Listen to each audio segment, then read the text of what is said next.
Alberto Anaya, estas son 6 preguntas que le hago a todos los invitados de este programa. La primera es, ¿cuál es la decisión más difícil que ha tenido que tomar? Bueno, políticamente, fíjate que la decisión más difícil fue dejar las concepciones y prácticas preinsurreccionales y tomar el camino de la búsqueda y la lucha por el poder político en forma pacífica y legal, aprovechando pues la reforma político-electoral del 77. Creo que fue una decisión que tocaba a muchas de las personas que participamos en el movimiento estudiantil popular de 1968, que estuvimos presentes en la matanza del 2 de octubre, que estuvimos presentes en la matanza del 10 de junio de 1971 y que acompañamos muchas luchas en el país donde la gente era no solamente no era escuchada, sino era reprimida, encarcelada, desaparecida, y eso llevó a la idea de que el único camino para transformar este país era la vía insurreccional. Eso pasó por muchas... Defínanos vía insurreccional. Bueno, queremos decirte que en 1965 hay un levantamiento en Chihuahua, precisamente en Ciudad Madera, la Liga 23 de septiembre, ¿verdad?, que tiene su origen en ese acto.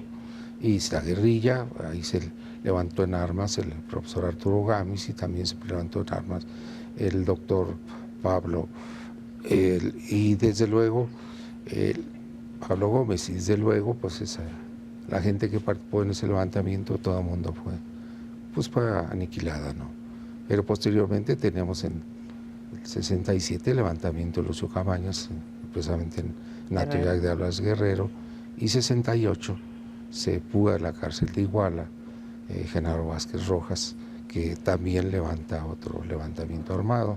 A partir de ahí se desatan muchos movimientos, entre ellos el de la Liga Comunista 23 de septiembre, también participó las Fuerzas Revolucionarias Armadas del Pueblo, el MAR, Movimiento Armado Revolucionario, los Lacandones aquí de Chiapas, y muchas expresiones de movimientos guerrilleros urbanos, y que creaban un clima no positivo, toda vez que había una cerrazón política del régimen muy fuerte, y queremos nosotros que la reforma política arrancada con Echeverría en 1976 y concluida por López Portillo en el 77, fue una nueva puerta que permitió canalizar las inquietudes de la clandestinidad del Partido Comunista y poder pasar al terreno legal, a la disputa pacífica por los cargos de poder.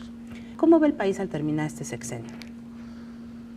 Bueno, no estamos de acuerdo en todas las contrarreformas que se hicieron, porque todas tienen un carácter recesivo.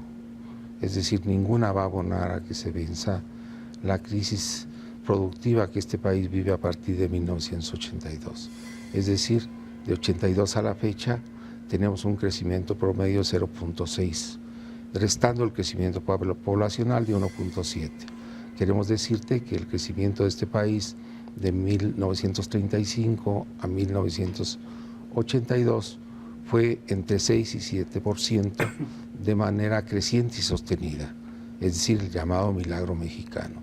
Se ve esto en contraste porque a partir de 1982, que entre el proyecto neoliberal al país, efectivamente hemos tenido un estancamiento económico que ha hecho que este país prácticamente ya vaya sobre 33 años, que hemos tenido un rezago grande, que ha conducido a que crezca la pobreza en el país, las desigualdades, que nos haya rezagado internacionalmente. En el último foro internacional de Davos del año pasado ocupamos el lugar número 55 en competitividad. Éramos antes el primer socio comercial con los Estados Unidos, hoy ocupamos el tercero, ya nos ganó China, nos ganó Canadá. Éramos en la administración al arranque de Fox en el año 2000 la 9ª planta productiva, hoy somos la planta productiva número 14. O sea que lo ve mal y desgastándose. No solo eso, el deterioro ha sido creciente, la estadística es fría, es decir, no tiene sentimientos, es analítica, es un debate. Los números ahí están. Y ahí están los números, que no ha sido el modelo adecuado. Hemos tenido, es cierto, a partir del 95 un esfuerzo por mantener la estabilidad macroeconómica, pero eso ha traído como consecuencia un bajo crecimiento de la economía, situación que nos preocupa. O sea, ¿lo ve peor al terminar el sexenio? Siguiendo sobre esta línea. Indudablemente que sí. Yo te doy algunos datos. La última administración de Felipe Calderón, que bueno, tenemos un enfoque también distinto, pero pues, hay que señalarla, fue de 3.9 el crecimiento de la economía. Hoy, en el primer año de economía de este gobierno, llegamos apenas a 1.1 y sobre el segundo año 2.1. Y queremos decirte que en este año bordearemos apenas, no los 3.9 que se anotó, sino con dificultad pasaremos los 2 puntos también. Queremos decirte también que en estos 2 años y en el tercero que ya estamos, hemos tenido los presupuestos más grandes en la historia de este país y a pesar de todo había una situación de rezago. Es cierto que está el entorno de la crisis internacional, estallada en 2008 como una crisis inmobiliaria en los Estados Unidos que contamina todos los sectores de la economía, se va a Europa y se vuelve crisis financiera global. Es cierto que esta no se ha superado, la perspectiva es que se supere en 2018 por lo menos, pero este entorno pues ha sumado las dificultades que el país ha tenido en los últimos años. ¿Cuál es la característica del mexicano que más le gusta y cuál es la que menos le gusta? La característica del mexicano que más me gusta es que tiene una gran capacidad de adaptación. Es decir, hubo una generación que no conoció tasas inflacionarias tan altas, no conoció estancamiento tan brutal, no conoció una pérdida tan brutal de la capacidad de compra y distinto a otros países no fuimos al estallido social, sino el mexicano se adaptó. Te doy datos, arrancamos un periodo de crisis económica a partir de 1976 y desde luego se profundiza con la crisis del 82. Llegamos a tener inflación en los años subsecuentes de 165%, la mayor capacidad adquisitiva del salario estadísticamente está ubicada en 1976 y hoy prácticamente estamos viviendo con un 30% del poder adquisitivo que se tenía en el 76. Nunca antes el kilo de carne había superado al salario mínimo. Yo prácticamente, pues, necesitas prácticamente 2 salarios mínimos para comprar 1 kilogramo de carne. Esto te da una idea en relación a bienes y servicios de la gran pérdida de la capacidad adquisitiva del salario. La adaptabilidad. ¿Y qué no le gusta? Bueno, también creemos que esa adaptabilidad, esa capacidad de adaptación lleva a otra situación. Creemos nosotros que el pueblo mexicano ha demostrado una gran capacidad de resignación, una gran capacidad, ese fenómeno de adaptarse lo lleva a un conformismo que no es bueno, no es sano. Entonces, en lo que más le gusta está también lo que menos le gusta. Así es un problema, una dicotomía. Una dualidad. Una dicotomía hay que revalorar. Los psicólogos sociales nos tendrán que dar ahí opiniones para esclarecer este. Si pudiera platicar con cualquier personaje, vivo o muerto, ¿con quién le gustaría hacerlo? Bueno, tenemos mucha admiración por una personalidad que permitió que este país se mantuviera como tal, que es Benito Juárez, ¿verdad?